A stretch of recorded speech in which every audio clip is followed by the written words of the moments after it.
back in the day, like years and years ago, I had a survival Instagram page, and I sold a survival product to the people who followed that page. So I bought a page with like 50,000 followers. I posted on it, and I would promote to the followers like a whole like website selling survival tools on a Shopify store. And like they're pretty high ticket. They're like $50-$60 average purchase. So like that store it wasn't nearly as explosive because I wasn't running paid ads, but it was all profit since I didn't spend anything on marketing. I was the marketing, so it ended up making decent money over a period of time.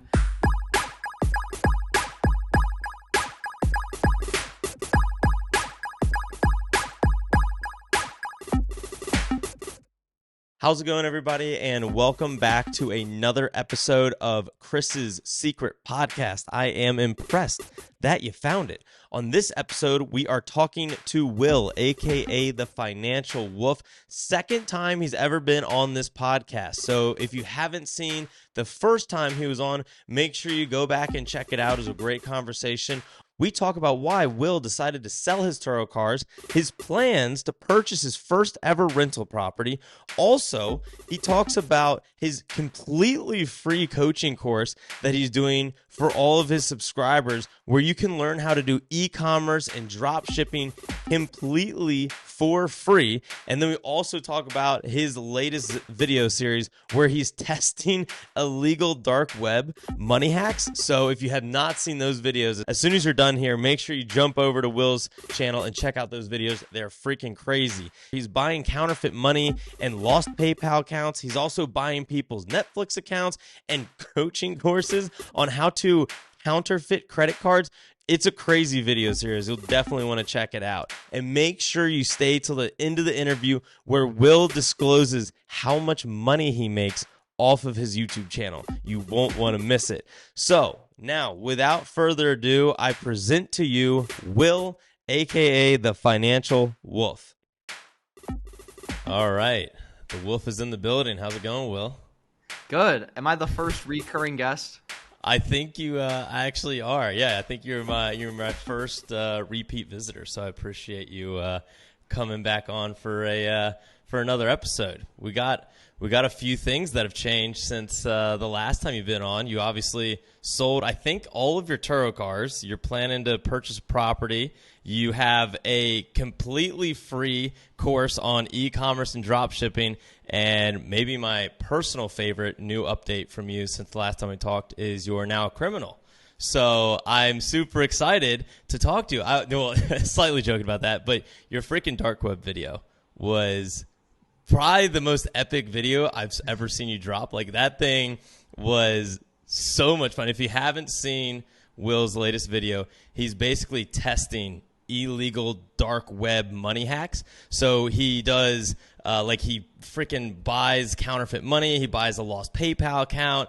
You figure out how to, you literally buy a coaching course, a done-for-you coaching course on how to make credit cards. And then you even interviewed some, total sketchball dude. So anyways, I'm excited to have on the Wolf with all your big updates. So what's going on, brother? It's going good, dude. Yeah, that video is absolutely crushing it right now. It's at 260,000 views in 2 weeks, which is pretty insane. I think it could hit 1 million views, so we'll see. I am a little bit worried sometimes. Now I'd be refreshing my channel, hoping it doesn't get taken down. I'm sketched all the time now. So I click on my channel. I'm like, please be up, please still be up, please still be up. Yeah, I mean, is that something they could take down your whole channel over? I don't think they take down my whole channel. They might take down the video. The only thing is, I've seen people get banned off YouTube for honestly less. Steve Will Do It got banned for promoting gambling. So, I don't know. It's a weird thing. I don't feel like you were promoting anything. You were just showing. It was just an educational, entertaining video. Dude, I thought it was sick. I was even telling you, I'd shown it to multiple friends of mine. I was like, dude, this is one of the craziest videos I think I've ever seen. I'm doing a part 2 that should be coming out in a few days. So that's exciting. I did a whole part 2. I've been working on it for a while. It's pretty similar to the original. But yeah, I ordered a few more things that I thought might work. I ordered a Netflix account off the dark web. I ordered what else did I order? I tried the PayPal account thing again, and it ended up just being a guide on how to steal people's money on PayPal. There was like a bunch of things I ordered. I ordered fake euros, which those came in, and I'm not going to lie, they weren't the best quality. Like the dollars that came in that I ordered last time were way better quality. So that, and then I ordered a few things that also didn't come in again, but... Oh, really? It just never even showed up? Yeah. It's kind of sketchy with the dark web, but on these new websites I'm using, you can like... The money gets held by the website, so you can like file for a refund and stuff. It's like eBay, but for the dark web. Yeah, it's literally eBay, but dark web. That's hilarious. What gave you the idea to do a dark web series? So my friend Ethan did a video called like buying insider stock tips off the dark web. So he did a video buying stuff on the dark web, and he's like, dude, you should do like just buying like random stuff, because he's telling me like, bro, I'm finding like rocket launchers, like a bunch of crazy stuff on there. Like you should just do a video buying stuff off the dark web and just like see what happens. I was like, I'm down. And like I didn't really think too much of it after I dropped the video. I was like, oh, it might do decent, and it ended up just blowing up like a week after I dropped it. Yeah, I mean, it was definitely one of like the more entertaining and also educational, because I feel like every video, not that I've seen or watched really anything on the dark web, but the very little that I've ever learned about the dark web, there's like really no information. It's like, you can die, you can buy drugs, and people will kill you, and that's it. And I thought yours was good because you were actually explaining the dark web, how you can, I mean, I don't want to say safely use it, but like how you can kind of like just both sides of the coin, where it's like, hey, this is why it's here, this is how you can use it, you shouldn't use it, but also keep it like, because I thought it was crazy. Like you're over here like getting fake money, and then you're looking up how much fake money is like in the like federal or like in circulation. It's like 0.001. It's like, all right, well, now that we can see how simple it is, like people should probably keep an eye out more so for like counterfeit money. They're stolen Netflix accounts, like you're saying. They're stolen PayPal accounts. So I thought it was cool. I thought it was like a really clever idea. Good video. It was cool. And for the part 2, I found a podcast with this one guy who went to jail for 5 years. I didn't like interview him or anything, but I found like a podcast with clips of this dude, and he basically made like a few $1 million selling fake not fake drugs, but like fentanyl pills on the dark web. No way. What isn't fentanyl the stuff that like kills people though? Yeah, but the thing is, apparently people like do it by choice. So like he didn't like lie and say they were like real pills. He told people that it had fentanyl in it, and he still made like a bunch of money selling them. How much did he make? Dude, like a few, like he said, he didn't say exactly, obviously, but he said he had, like one time he got scammed and he lost over $1 million in an exchange. So like, I know for a fact he was making racks, like at least a few $1 million in total, but he ended up getting 5 years in prison and a $50,000 fine. Jesus. Wait, and so on the one that you just did, you obviously went and met with a freaking dark web guy. How did you meet this dude? I knew him a bit personally. He's kind of like a friend of a friend. Like I'd known he's not like a kingpin on the dark web or anything in the first video. That guy just, honestly, he bought like some stuff on the dark web in the past. So like I knew him from someone else, and I basically just had him wear the mask, even though I knew him personally before that. Yeah. Like I knew him from college. Like he's kind of like, he made money like a small time on the dark web, you know? Really? Can you share like what he did to make money? I don't think he probably won't see this, so he didn't want to share too much in the video. But basically, he's like bought drugs and like sold them, like just like, but nothing like insane. Like he just bought like a few like drugs a couple times. Like one time he bought like research chemicals on the dark web, like just random stuff. His friends told me about the Netflix account thing, so like I learned a lot. And he also told me about like how to know if a dark website is like legit or like a phishing site where it's like a fake site. So he knew like a lot about it. He also knew like a lot of security stuff about it. So yeah. I thought that was interesting that you can go on there and like look up if it's a probably legit site or not. I thought that was like actually pretty clever and something I guess I never really thought about worrying about because I never go on the dark web. So I was like, I guess that makes sense though. If you're going to be buying a bunch of illegal stuff, don't. Yeah, I would say scammed. most of the dark web is honestly drugs, but you can make money off of like the bank account stuff, the other stuff. So yeah, I thought that was a lot more interesting, like the financial crime aspect. Because I always say like if you're going to risk going to jail, you might as well get rich. You know what I mean? Like it's not worth like breaking the law for like not something that doesn't make you rich. Yeah, for sure. Wait, it was like scary to meet the dude, or had you met him before, so it wasn't that sketchy? I had met him before. Like I'd met him before from another friend. So okay. So yeah, but I didn't know him super well. But Yeah. I mean, he was down to do it. He was a little bit paranoid the whole time. Like he Really? wanted to make sure that nothing like came out or whatever. Yeah. Well, I can also just clip out everything that we just said about No, him. we're good. That's You fine. think?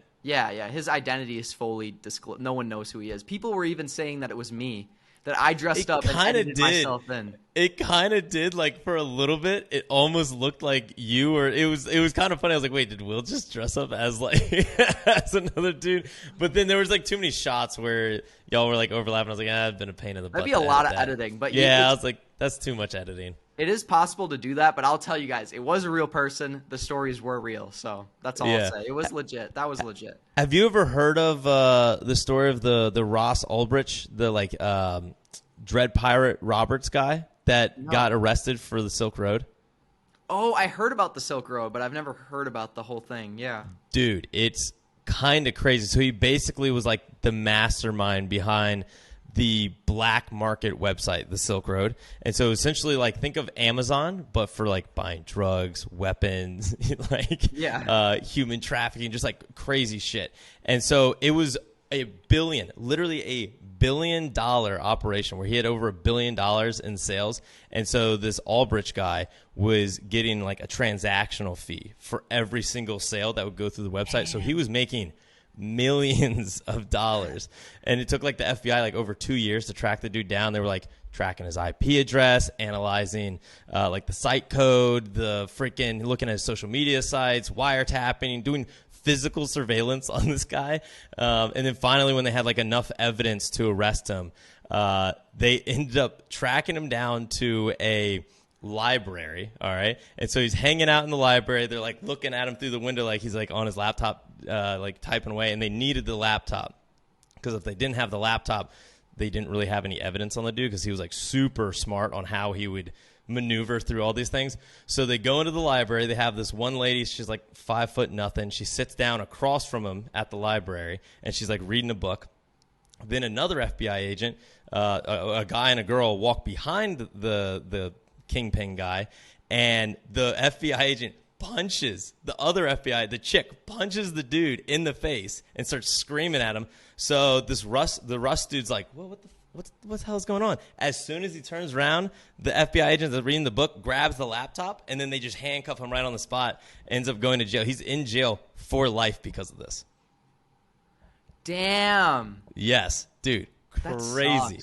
Yeah, just getting wrecked. But I mean, also. Life? Yeah, life. For making the Silk Road website. Yeah, and well, what's also crazy is the way that they basically got him to like admit that he was doing illegal shit is that they convinced, so it was an FBI dude that he got like hired by him, all right? So he was like kind of like an employee contractor of him, and started telling him that other employees were stealing his money and his like information and trying to rat him out.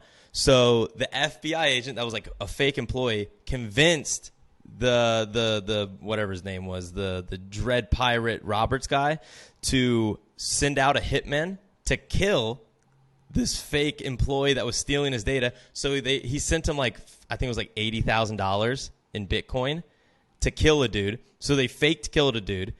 Then they I guess they didn't have enough like information on the guy yet, or didn't have enough like whatever data or evidence. So then they made him do it again. So they convinced him that another employee was stealing information. They then had another fake hitman go out, and they took like $150,000 for the second kill. And then they had like all the evidence to arrest him. But then the other funny part is that at least from my memory, the FBI never said what they did with that money or those Bitcoins. They're just evaporated. That's so insane. Because like, bro, he just sent someone $100,000 like for nothing. Like I feel like you'd want to verify that, dude. Must have been making just stupid money at that point. Oh, I think he was making buku bucks, and also it's funny too because he kind of has like, I mean, obviously he's running he's running $1 billion company, and he has like a lot of the same traits as like an Elon Musk, Jeff Bezos type, where he was like living with a bunch of roommates in like a small little bedroom, just be working all day, never leaving his house. He like went and lived with his parents for a little bit because no one knew that he was loaded. Yeah. And so he's over here running a multi-million dollar. He's a multi-millionaire, yet he's like living like all frugal in like these little like crowded roommate situations. Just hilarious. And then gets brought down by the Fed. Damn. That's the thing. They're going to be looking for you, especially once you make a lot of money. It's just about getting out before that happens. But like most criminals can't do that. Like they make $1 million and then they're like, bro, let's make $2 million. Let's make another $1 million. Yeah. And then, then you just get caught. But I will say, like the work ethic it takes to even like succeed in an illegal business, you might as well just do something legal. Like, I don't know. Or just something borderline shady. Like I think there's a lot of shady things you can do to make money that aren't necessarily illegal. I don't know. Like, I agree. Like you could just do something that's not. Yeah, because that one's just like obviously illegal. Like it's just so illegal. Now I will say, in his defense, the reason he started it is he was like just a hardcore like libertarian, like through and through. He's like, I hate the government. I don't want to do anything with the government. Like it should be a free marketplace where people can sell whatever they want. So I think originally, or I know originally he set it up to sell like drugs was like the original kind of use of the marketplace, which bad, but not hitman bad. So it's not that bad. Yeah, hitman, like sending hitman on people is like, ooh. Yeah, and like sex trafficking, like that's bad. But so like originally he was just like, look, like I'll let you sell whatever you want. I don't care if you're gonna sell freaking whatever, some like an iPhone or drugs, or if you're gonna sell, whatever. But then people started abusing it and were like selling guns and selling like people's identity and all this other crazy crap. Yeah. So it's, I would say like slightly good intentions, and then it just spiraled out of control. But like, but I will say in his defense again is that he did technically, like originally he was like, I'll let anything slide. And then like people were hiring hitmen and like sex slaves and stuff. And he was like, all right, that's not allowed. That's not allowed. So then he started to actually put like parameters on the community, which is cool. It's like, he kind of shows you that you can't let humans are just ruthless creatures. So. They need rules to some extent. Like libertarianism is like pretty dope, but I think like obviously to some extent you have to have some sort of rules. Like, do you think all drugs should be legal or no? I do think that all drugs should be legal. Yeah. But I think also kind of counter to like a libertarian's view, I think that all drugs should be legal in a kind of like safe environment where it's kind of like you go to the doctor and they prescribe you, and let's be real, doctors prescribe you all sorts of drugs that you shouldn't be taking. Fair enough, 100%. Dude. Yeah, so my thought is that you would go to the doctor, you would get prescribed, or not even prescribed, you're like, hey, yo, I want to take LSD, I want to take heroin, I want to take cocaine, I want to take whatever it is. And then there's like, all right, cool. And if you probably would have a threshold where it's like, all right, if it's weed, yeah, here, you can walk out the front door with it. If it's shrooms, yeah, you walk out the front door with it. But if it's like something more extreme, it's like, yeah, all right, cool. Take your heroin, sit right here. They'll give you, it's not going to be laced with anything. Yeah. They can take it under the supervision of a nurse. They have Narcan. They give you Narcan or whatever. So if you OD, you can like figure it out. Yeah. Except apparently it's really crazy because if like you come back from an OD, apparently they're like super pissed and want to like because they like kills their high or whatever. Like how dare you mess up my high? It's like, bro, you're alive, you're welcome, dude. That's insane to me. But like I think it's like drug overdoses have been like rising rapidly throughout like the last few years. So like I feel like something technically should be done, and it's mostly because like they're laced or you're not getting what you think you are, and like all that stuff. So like I don't know, like and it's like people are always gonna do drugs anyway, and like technically, in my opinion, doing drugs isn't like, I don't find that a crime technically. Like, are you technically hurting anyone but yourself? I mean, maybe if you do something on the drugs, but like, I don't know. It's a weird one. And I would agree. Yeah. You're not, as you're saying, you're not doing anything to harm anybody directly unless because of the drugs, like was bath salt where people were like running around eating. Yeah. Like if you do that, I think you should go to jail, but like, I don't know. But like, once again, I don't think you should go to jail because you took bath salts. You should go to jail because you did some crazy bit someone's shit. face off. Like, obviously. But yeah, no, I don't know. It's like, it's a hard subject though. Cause then you look at like LA and you look at like Colorado Portland. And it's like, they let all these drugs become legal and the cities are kind of it's way worse. Yeah, going down pretty dramatically. So I don't know. I can see both sides, but I feel like if you have a safe environment to do it, Yeah. Like, it's at least like, look, they're gonna do it either way, and I think it's better than sending them to jail. Like, it's an addiction. It's a medical issue. It's not a you're a terrible person, you should be locked up for life issue, in my opinion. I'd also argue like those cities like LA or Colorado, like they were probably having those issues way before they legalized it. It might have made it worse, but like I think also like they already had like a bunch of crazy crackhead people. That's why they, like, I mean, definitely LA. Yeah. Like that's obvious. I don't really know what Colorado was like pre-weed, because I've never been out there until post weed was legal, and I went out there probably freaking, I don't know, maybe 5-6 years after weed was legal, which is kind of crazy that it's been that long time. Now. Like, it's kind of been there for a while, but so anyways, long story short, I thought the video was pretty freaking sick. Yeah, it was a good one, I think. I'm excited for part 2. Yeah, no. Have you ever done anything? Well, I guess obviously you said you bought some things that never arrived. Any like crazy scams that either dark web or non-dark web related that you've ever had to deal with, like trying to build in the YouTube empire? Dark web, obviously I've definitely gotten scammed on some stuff. Like I sent Bitcoin to people and the stuff never came in. Stuff like that. I probably lost a couple $100 trying to make those last 2 videos.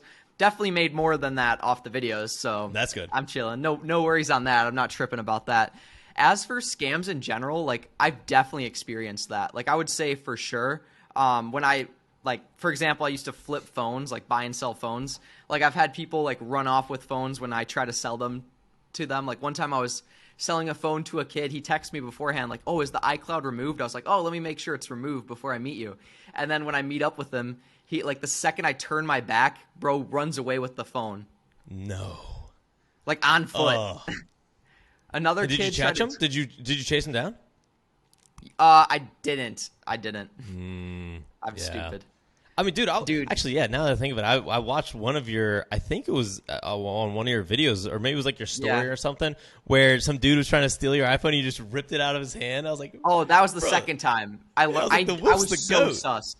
Yeah, dude, I was so sus at that guy because the second guy, like, I had learned from the first time to, like, always be sketchy. And, like, the dude was so weird. Like, he didn't ask any questions about the phone. He just pulled up and, like, refused to get out of his car. I was like, dude, I'm not going to let you look at the phone unless you get out of your car. Because I knew he was going to drive off. So he was trying to get you to give it to him through the window? And then drive off with it, stuff like that. And, dude, he tried to pull it, and I was prepared. I, like, reached into his car, grabbed it. Yeah, dude, that's so nice. Oh, dude, you know what's a crazy one that I'd never heard of until I was selling my car was, and I don't know, because you just sold your cars, which we'll get into in a second, but I was trying to sell my Highlander, and so I listed on, Craigslist, Facebook, Auto Trader, like all the sites that you can go and try and do like private party sales. And dude, I was getting blown up by people like, hey man, like, love the car, like, and they would have like a long conversation where they kind of be wasting my time. We're like, hey man, like, what year is it? How many miles you got on it? Like, how are you typically driving? I'd be like answering all the questions, like, all right, cool, yeah, I think I want to come and like test drive it tomorrow. Are you available at this time? And like we go back and forth, and finally we get, and he's like, oh cool, hey, before I come over, can you send me it would be like car guru reports, and I'd be like, what? Like, you're talking about the Carfax? I'm like, no, the car guru reports factors. And I'm like, what are you talking about? I don't know what that is. Like, I have the Carfax. I'm going to send it to you. And they'd be like, no, I got like bad data off of the Carfax one time, so I only trust this website. Can you just like order one of the reports for me, and then we can meet up tomorrow to do the test drive?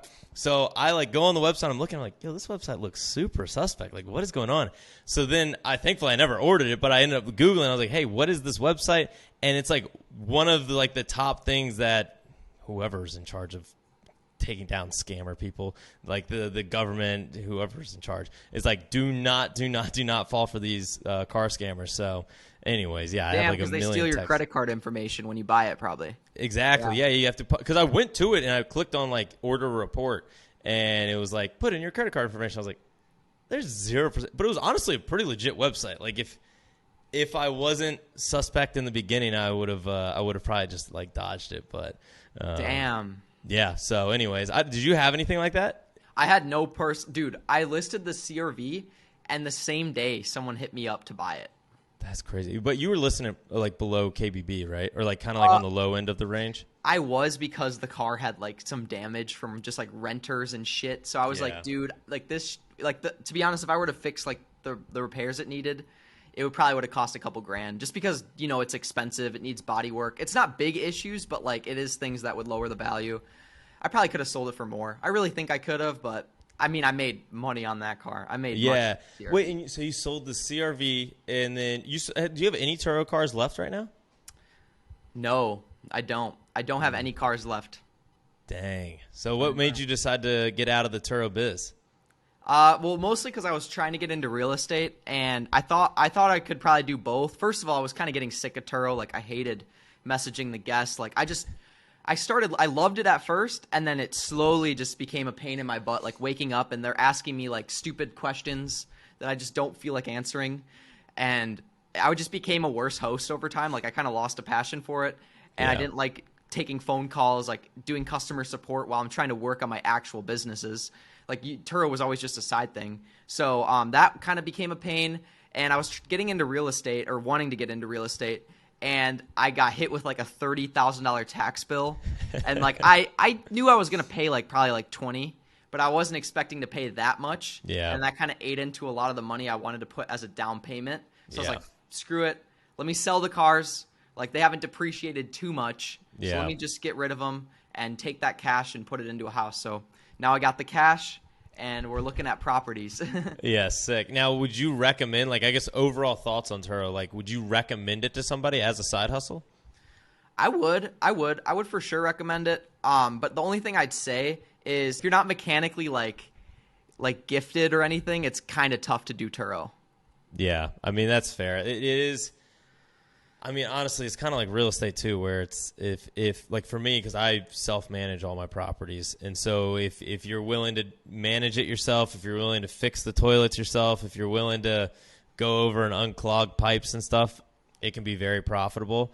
But like you're saying, if you don't have time or don't wanna or don't have the energy to do that stuff on the Turo cars, it does eat into the profits a lot, which sucks. Yeah, and you can do things like, what Aaron's doing with car management.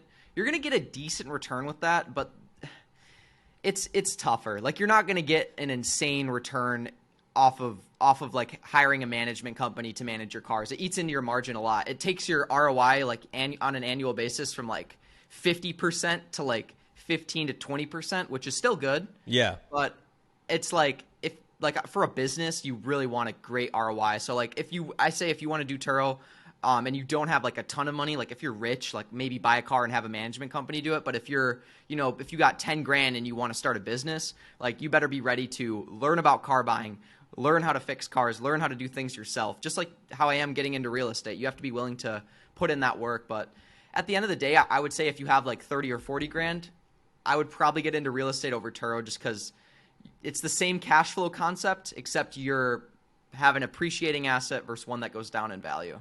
Yeah, I would say, like, I would kind of echo that in this sentiment of, if I would say Turo is great for two types of people. It's great for people that have not enough money to get into real estate, kind of new to investing. Maybe they have some money in like the stock market, but otherwise haven't really dabbled in any sort of investing, owning a business, anything like that.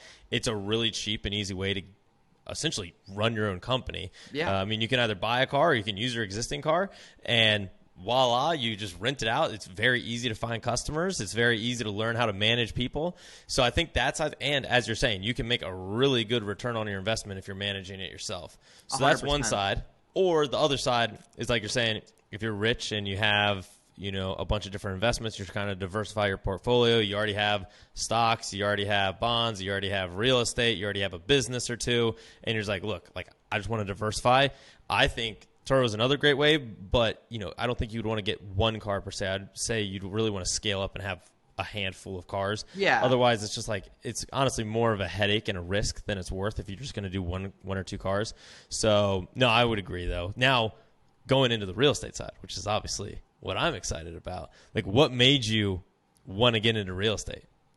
Well, I've always kind of wanted to get into it. I just struggled like the first few years because being self-employed, you have to have like income on your taxes for 2 years to show that you're actually making money and you can get approved for loans. And I was always kind of worried about that because I think so 3 years ago I only made like 40 grand like on my taxes. The next year I made like 90, and then this year I did like I think about 120 or 130 or something. So like that's definitely enough to start getting into real estate. But like last year I might have been able to get approved. The year before probably not off my income. And I might have been 18 then, so I was just turning 18. And also I kind of delayed it for a while, but now I see a lot of rich people. Like I've been seeing things like bigger pockets. Like all the rich people at least put money in real estate, right? Because like you see houses like obviously like 10, 15 years ago that were worth like 100 grand. People are selling for like $550,000 now. And it's not just about like the cash flow. It's about like the appreciation of the asset. Like if you buy a house at a good deal in a good location that you think will appreciate, you rent it out, all the costs get covered by the tenant, and then over time it appreciates too. Like, bro, you're going to make like hundreds of thousands of dollars over the long term. So it's just another spot to invest. I kind of like real estate more than stocks, to be honest, too. Just because, dude, like it's so much easier to retire. Like $1 million in real estate is probably way more profitable than $1 million in stocks. Yeah. Well, and it's also just way easier to get to $1 million portfolio because you can just leverage your money. And so you can just double up. Whereas with stocks, you have to earn $1 million. Yeah, you can do margins, but that's so risky compared to real estate. So yeah, it's just very easy to scale it, and you can do it as fast or as slow as you want. Now, do you have any specific types of properties you're looking into? Yeah, I've been looking at a bunch of stuff. To be honest with you, I've been a little bit picky, I think. But I've been looking in this one area. I really want to buy a house, but there's an inventory shortage, at least where I live. And there's only 2 houses available in this like area of the city I live in. And both of them are like, there's 2 houses under 400 grand. And they're not exactly houses I want to buy. Like they're nice. They're already like renovated and everything. And I would like to buy something that, not like a shithole, but I'd like to buy something that's like, you know, like a little bit dated, something I can put some like value into to like actually make the property appreciate. I've been looking at duplexes. I've been looking at a bunch of stuff, but I'm probably going to get like a single family in a good location or a duplex and then just rent it out and not even live there, depending. I would like to get something that maybe I could live in half, but it's just hard to find something right now. So I'm kind of just trying to find something that is a good investment. And then like if I want to live in it is secondary. Yeah, no, I like that. I think that, I mean, I'm a big sucker for house hacking. Yeah. Are you familiar with house hacking? I've probably told you about it a million times. Yeah, so it's just the easiest way you get the best rates on your mortgage. You can put less money down to get the deal. You can get properties in better neighborhoods. You can get roommates or kind of divide the house and rent out sections, live in sections. And then you can just rinse and repeat over and over and over again. Mm-hmm. That's how I've got literally every single property is I just buy it, live in it, then move out, rent it out, move into the next one. And just rinse and repeat. So how have you been learning about real estate? What have been kind of your resource? I know you mentioned bigger pockets. Anything else that you're doing to kind of sharpen the tool chest? I've been doing that. My dad has a friend who owns like literally like millions of dollars, like Scott, you know, the guy who invested I was going to ask. Yeah, he owns like a few $1 million worth of real estate. Like he has strip malls. He has like a few houses. Like I think he has an apartment building, like a bunch of stuff. And he started like literally like, it's funny, he's like my dad's age, but he started doing real estate like 10 years ago. So in 10 years, he went from that to where he is now. So He definitely knows a lot. He definitely plays it risky though. So like what he'll do is he'll put like 25% down and then he'll cash out, refinance, take all of his money out and buy another one and then another one and then another one. And so like I'm definitely going to use him as my real estate agent. And he's like still been buying properties like even in this market that are like good deals. So like obviously like I'm sure he's going to help a lot. He gave me advice too that I shouldn't focus on like, cause I was like looking at like maybe getting into like Section 8 stuff like that. I might still do that eventually, but he's like, honestly, like buy properties that are nice. Cause like you'll regret it eventually. Like, cause like those small properties that just like long-term, like as you make more money are just not worth your time over a period. Yeah. I couldn't agree more. Like I know some people kill it with Section 8, and it's a lot easier to get the properties with Section 8, but the houses just get destroyed. And also, you got to think about it like the way that at least I invest, and it's not like I come from some rich family, so I've lived in pretty grody situations. But my philosophy is always if I'd be willing to live there, and if I had a daughter, if I would be okay with her being at the house alone while I go out to dinner or something like that, then I'd buy the house, or I would at least entertain investing it. And let's be real, there's some places where it's just like, I don't feel comfortable having, me and my fiance there alone, let alone if I had a daughter. So that's kind of been my philosophy, because it's just going to be, yes, you're not going to cash flow as much. Like always, the cheaper the house is, the more just run down it is, you're going to be able to cash flow more. So every month you'll be able to make more money. But in the long run, cool, you're making an extra $200 a month. But in the long run, those houses don't appreciate even close to as much as a house that's in a good part of town, good neighborhood. So I'm a big fan of buying the worst house on the block. That's always been my philosophy with real estate.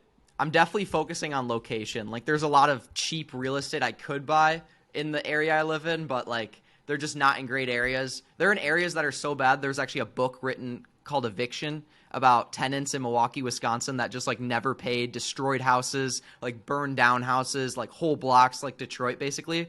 Like, there's literally books about terrible tenants in this area. So like, I'm making sure that I'm going to buy in like maybe even like outside the city if I have to, that's like in a decent area, because that's important to me. Yeah, no, I would agree 100%. Yeah, and it's not, especially in your situation, it's not the worst to get a place that's whatever, 20 minutes, 30 minutes outside of the city, because it's not like it's that big of a city, and you can just exactly. That's I like living, like being able to walk places, but obviously, like honestly, worst case, I could just rent it out. The only thing, I couldn't do an FHA loan if I rent it out. I think you have to live in it for a year if you're going to do that, which wouldn't be bad. I could do it for a year. Yeah, and it's I mean, technically, FHAs are more strict than a conventional. So like if you buy with a conventional, it's basically just all about your intentions. Like, if you intend to move into the place, and then 3 months after you bought it, you're like, situation changed, I don't like the neighborhood, or I gotta go back into the city for my job, or whatever the case is, you can pretty easily get out of it. However, if it's FHA, they do like home inspections, and they come by and make sure everything's up and up, and it's a lot more annoying with FHA. I actually take that back. I got approved for a conventional loan because I was talking to the whoever approves you. I forgot who they're called again. Mortgage banker, is that it? Yeah, mortgage officer, a lender. Yeah. They were telling me the rate would actually be lower for me if I do a conventional loan. So that's what I decided to do. That's what I'm doing. And I would say, like, unless you are. So really the only reason, in my opinion, to do an FHA, like, and you'll learn all this, and I don't consider myself an expert in any of this stuff. But you have your real estate license. I do, yeah, so maybe I should consider myself an expert. But I mean, the nice part about conventional is that you get a lower rate. It's way easier to get closed on the mortgage, because with with an FHA loan, they'll do inspections before you're going to close to make sure the house doesn't have any issues with any sort of hazardous material, and make sure that everything's up to code in the property. So it can be very difficult to close on those. Also, for a seller, you got to think about, like, back when you're selling a car, if somebody's like, hey, I'll just pay cash for it, or hey, I'm going to do a loan. It's kind of the same thing with a conventional loan versus an FHA. Like, they're both loans, but they're not made equally. So FHA are a little bit more finicky when it comes to closing on the property. However, the only benefits of that FHA, which probably won't matter for you, would be you can put less money down. So instead of with a conventional, typically you have to put 5% down. FHA, you only need to put down 3.5%, which that's not a big difference at all. That's what I'm saying. It's not a big difference. For some people it is, but like in the grand scheme of things, it's not that big of a difference. If you can't, not to sound insensitive, but if you can't afford 5%, then you probably shouldn't get a house. 100%. I agree with that. Yeah, so that would be one thing. The other thing, though, the only reason that you would do FHA is typically with a conventional loan, you can't buy multifamily. So in some situations you can, but typically, like if you're going to get like duplex, triplex, quadplex, you can't do that with a conventional loan. Typically, you have to do an FHA loan. So that would really be the only reason. Like, I almost got an FHA loan for a duplex I was going to buy, and then it fell through. But that was the only reason I was going to go FHA. Was just I wouldn't have been able to do it with the conventional loan. But nice. How'd you find your? So you're using Scott as the real estate agent. It sounds like. Yeah. How'd you find your mortgage officer or your your loan officer? To be honest, I just filled out some shit on the internet, which I completely regret. I get like 40 phone calls the next couple days, and I'm like, I literally didn't have the patience to answer any single one of them because they all called me when I didn't want to talk to them, and then I would just get massive amounts of phone calls to a point where I was like, oh my gosh, like terrible decision. But eventually Scott, I was kind of my dad was talking to Scott that I was looking at buying houses. He's like, I have a guy, ask for this dude at this place. He gets you the best rate. Like, he's literally better than anyone. So I just used that person. And that guy was pretty easy to deal with. Yeah. Well, if you want to hear a crazy stat, it's I'm going to fuck up the stats. So just roast me. All 5 of you that listen, roast me in the comments. But if you shop your mortgage rate more than 3 times, you will pay on average about 5% less than someone that doesn't shop it. Yeah. So like a lot of people will just like call the first mortgage officer that their realtor tells them to, or that, you know, their neighbor tells them to call, and then they'll just go with them blindly. And if you don't shop them, then you'll typically on average pay about 5% more, which doesn't sound like a lot until you take a $400,000 property. And also it's crazy because you pay $400,000, or the house is $400,000, and then you end up paying like $800,000 when it's all said and done. So like 5% is kind of a crap load. So I would highly recommend shopping around. So if you need some good officers, I got a few that I could hook you up with if you want them. 100%. I'm gonna probably shop it around a bit more. I'm definitely like, I'm finally in the spot where I'm pretty much like fully set to buy the house. Like now that the cars are sold, the money's in the bank, like we're pretty much ready to go. So that's exciting. I'm also going to probably get a pretty good tax write-off from buying the house, I think, right? Yeah. Yeah. Well, you'll get a good tax write-off in the sense that your interest, so the interest that you pay in your PMI, and maybe your insurance, I can't remember, but you'll be able to write all that off on your taxes. So yeah, actually every year, because every year I just end up buying another house. So like you get a pretty fat return. Like this year, I thought I was going to owe a bunch of money, and I think I ended up getting like, I don't know, like $20,000 back on my taxes just from like writing off crap around real estate. So yeah, no, you can get a very nice return from the interest in PMI.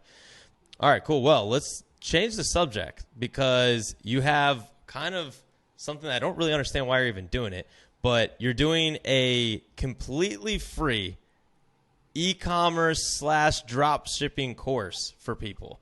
Can you explain what the heck you're doing and why you're just giving away all of the drop shipping? It sounds like a lot of freaking work just to give it away for free. So I don't know if you know this, but probably about 2 months ago, we started a Discord server for people to join to learn how to make money. And we got a lot of people saying in there that they're broke, they don't know how to make money, they have literally no idea, and they don't really have a lot of money to like get started. So we're like, screw it. We're going to make something completely free. My friend Ethan put together a bunch of course videos. I made a few videos as well, but mostly him, because he at 18 years old made over $100,000 drop shipping on a YouTube Shorts channel. So he literally scaled that up like throughout all of last year, made a bunch of money on it, and he's still doing like drop shipping on like other channels as well. And basically, we decided to do a completely free course. He put together videos on how he creates his stores, how he creates ads, how he runs ads, how he finds viral products, literally his A to Z guide on how he does everything, completely free. And we're doing a 100-day Shopify dropshipping challenge. So you can enter, you have to create a brand new store using our link so we can like track it and everything. And we're basically going to be giving away $20,000 to winners. So the winner, whoever gets the most sales in 100 days, is getting $10K. And then we're going to give away like the other $10K to people we choose throughout the challenge. Some of them are going to be random. Some of them are going to be people we find that are dedicated and actually trying. And dude, it's sick. And if you guys are wondering like how the heck this is all covered, we ended up getting some sponsors to cover the funds for the giveaway money. So we have Viral Ecom Ads, which is like an ad creation software.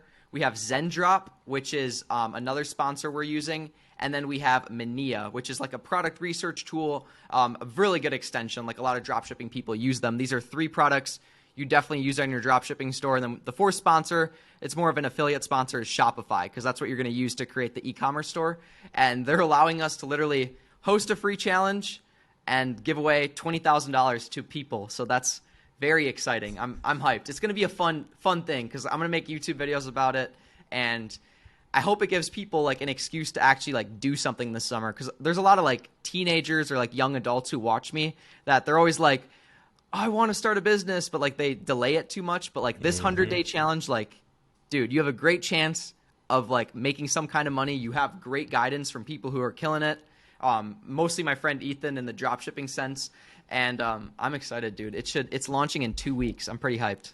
Dude, that's sick. That's sick. Yeah. We'll make sure that this drops like right when it comes out so that everybody can get hyped about it. Dude, that's awesome. And I couldn't agree more that the most important thing when it comes to really anything business related is just doing it. So many people take so much time and so much effort, running the numbers, analyzing the deal, trying to get all their ducks in a row, trying to get everything to look perfect. Like, no, just freaking do it. So yeah, if nothing else, use Will's little contest to just do it. Yeah, 100%. That's the most important thing. Because like people always care about legality too. It's like, dude, don't worry about getting legal until you have the money. Like in my opinion, like don't form an LLC for a company that hasn't made $1 yet. Like make money. If you're making money, then make it legal after. Like I don't know. That's kind of how I've always been. Yeah, and especially because I mean, I'd assume your demographic of people that are watching, especially when it comes to this, are probably younger people. Like I'm sure there's some older people, but most of them are younger. Guess when you can take the most risks, and guess when you have nothing to lose is when you're young. Like I remember when I was younger, I used to be stressing about like, oh, I need to set up an LLC, I need to do this, that, and the other, because my dad's like just the ultimate planner, and it's just like, what about this, Chris? What about that? Do you have insurance for this? Do you have that? I'm like, oh my gosh, somebody's gonna like come after me. And it's like, no one's gonna come after some 18, 19-year-old kid that has literally no money. There's really no risk at all, especially with dropshipping. You never even hold the product. Like exactly. It's insane. Actually, that's probably a good thing. Can you explain to the audience what even is dropshipping? We probably should have started there. Yeah, for sure. So dropshipping, like to make it clear, this challenge is like it doesn't have to be dropshipping. Like you can sell whatever you want. It just has to be on a Shopify store. It's like an e-commerce challenge. So you could sell whatever, but dropshipping is pretty much the business model that most people do e-commerce wise. Like major companies use this technique, but pretty much what you're doing is you find a supplier to create your product. You can do that by going to Alibaba, AliExpress. Those are popular ones. And you could find a product you like. There's a bunch of suppliers selling these items, and they basically will produce it and ship it to your customer without you having to do anything. You just have to buy the product from the website, enter the customer's information. There's automation tools that literally I mentioned, like Mania is an automation tool that's sponsoring that will automatically put in the customer's information for the order and ship it to their doorstep without you touching the product, seeing the product, holding the product. You don't have to do anything. All you have to do is market the product, create a website, brand it, and then have your supplier ship it directly to them. And the difference between the cost and marketing cost and what you sell it for is profit. Yeah, it's sick. What's the biggest win you've ever had when it comes to drop shipping? Have you I mean, I know you're one of your latest videos you were selling that carpet thing, but have you had any other good like drop shipping wins or any other times trying to get into drop shipping or just e-commerce sales in general? I've had a decent share of experiences. Like I've definitely not had nearly as much success as like Ethan has because I also haven't put in like as much effort as he has. But we've done a few stores that have done well. Like I sold the fake AirPods Max headphones.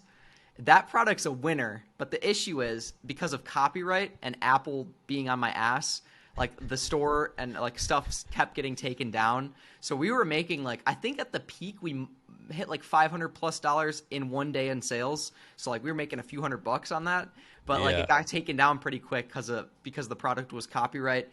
Back in the day, like years and years ago, I had a survival Instagram page and I sold a survival product to the people who followed that page. So I bought a page with like 50,000 followers. I posted on it and I would promote to the followers like a whole like website selling survival tools on a Shopify store. And like they're pretty high ticket. They're like $50-$60 average purchase. So like that store it wasn't nearly as explosive because I wasn't running paid ads, but it was all profit since I didn't spend anything on marketing. I was the marketing, so it ended up making decent money over a period of time.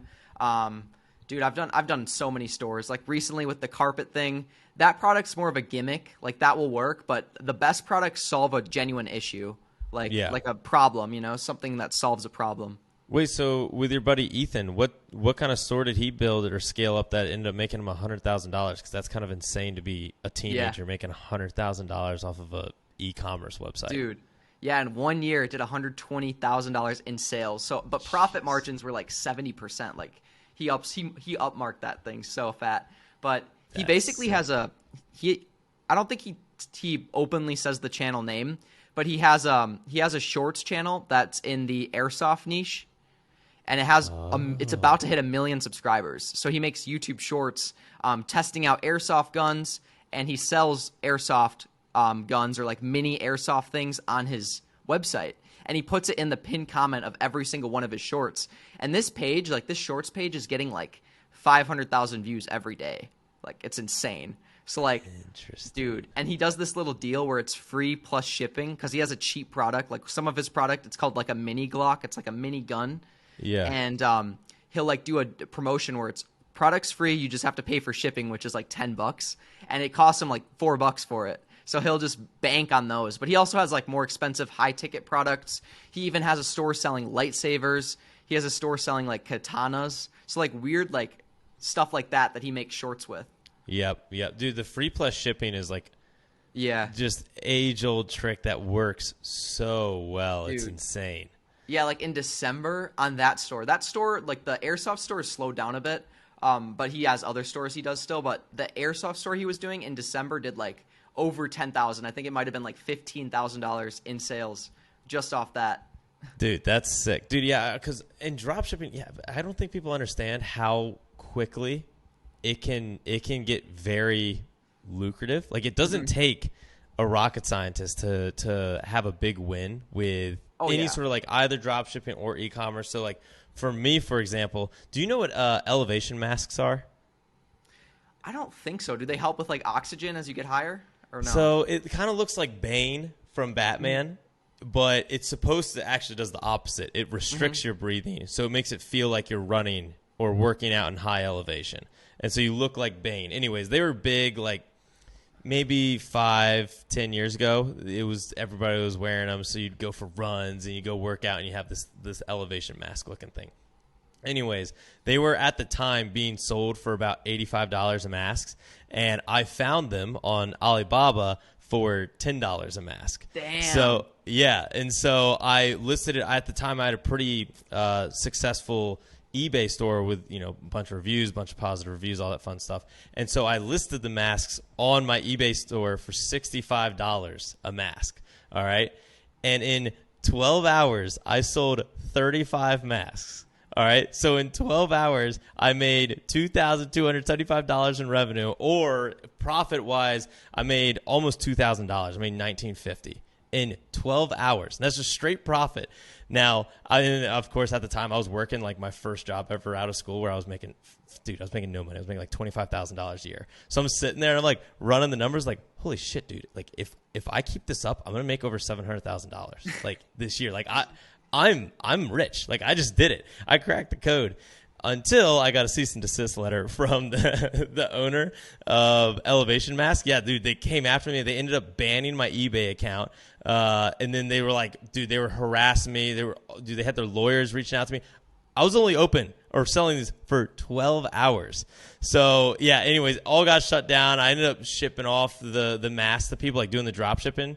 However, I ended up only being able to send out like half of them because half the people ended up like canceling their order because I was shipping from Alibaba, which takes like a month for shipping and handling. You were drop shipping them? Yeah, it would have worked better if you had them in-house and stuff. Oh, which dude. you would have eventually done, yeah. In hindsight, I should have ordered like 300 of them, and then I should have just sold them on eBay once they came in. But yeah, dude. But hey, all in all, I ended up making about $1,000 in profit for like 12 hours of work. Now it was kind of a pain in the butt to deal with like eBay and the CEO of Elevation Masks, but it does like just show you the power of just the e-commerce and drop shipping. I know a lot of people who like really kill it in drop shipping, and like a lot of times they'll just do drop shipping to test the product. Like, is this product going to sell? Like, am I going to market it right? They do it for like a month, give it a real honest try. And then once they see success, they just order it in bulk and they send it to a fulfillment center. And then they just start doing it themselves because they have faster shipping times, like more quality control.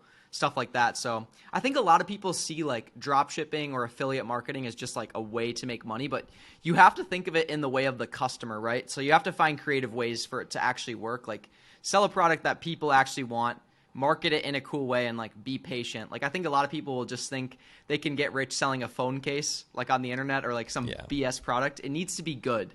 Like that's important. Yeah.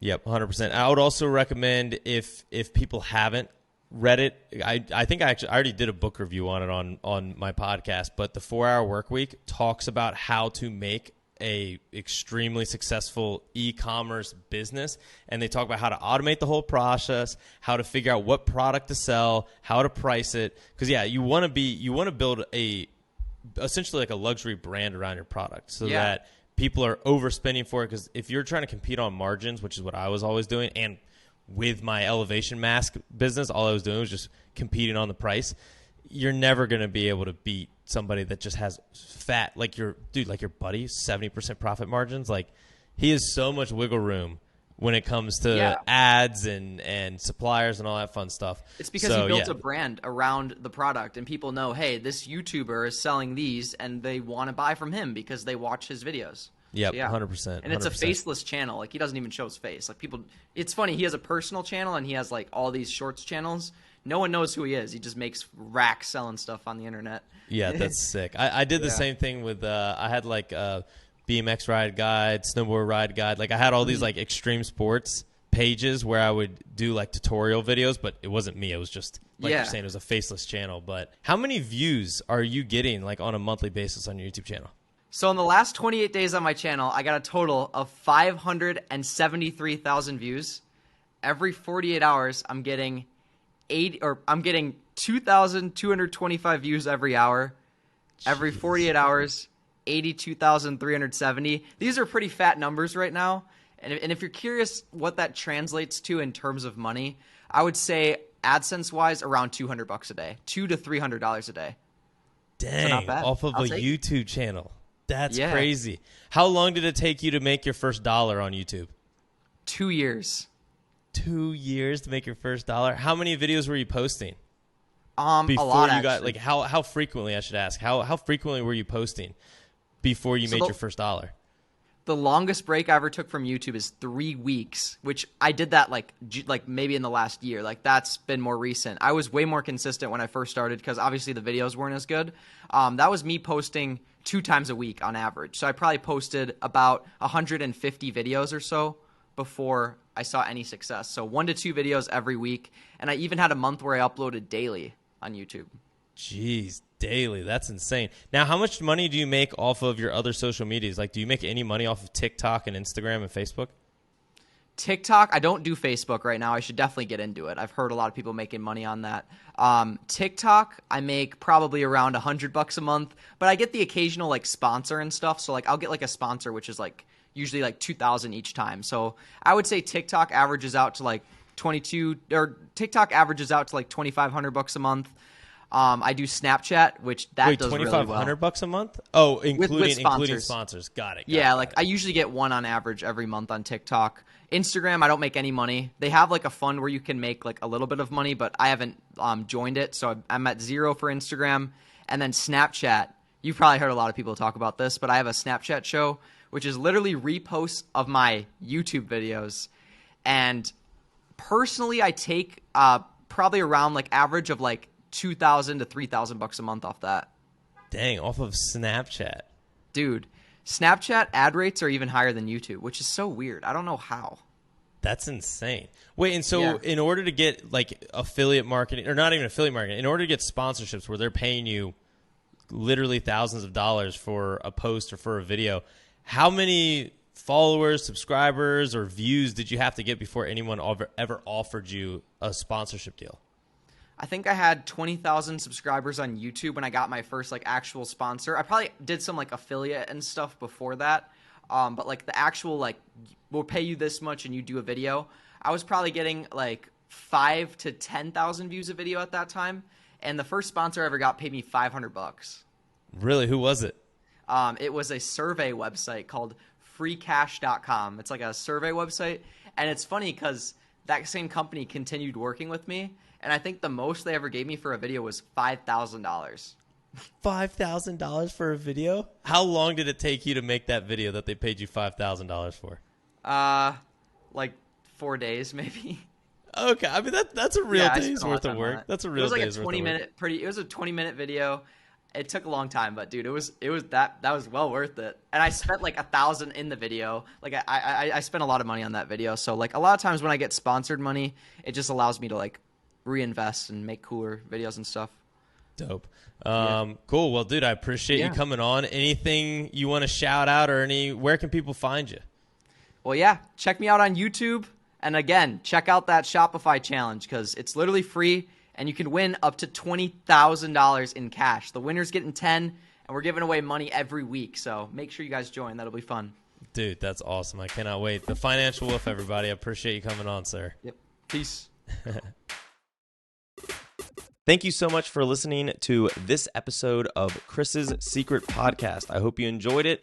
It would mean a lot to me if you could subscribe to our YouTube channel at Chris's Secret Podcast or follow us on Apple Podcasts or Spotify at Chris's Secret Podcast once again, or follow me on Instagram. It's just at Chris Arslan.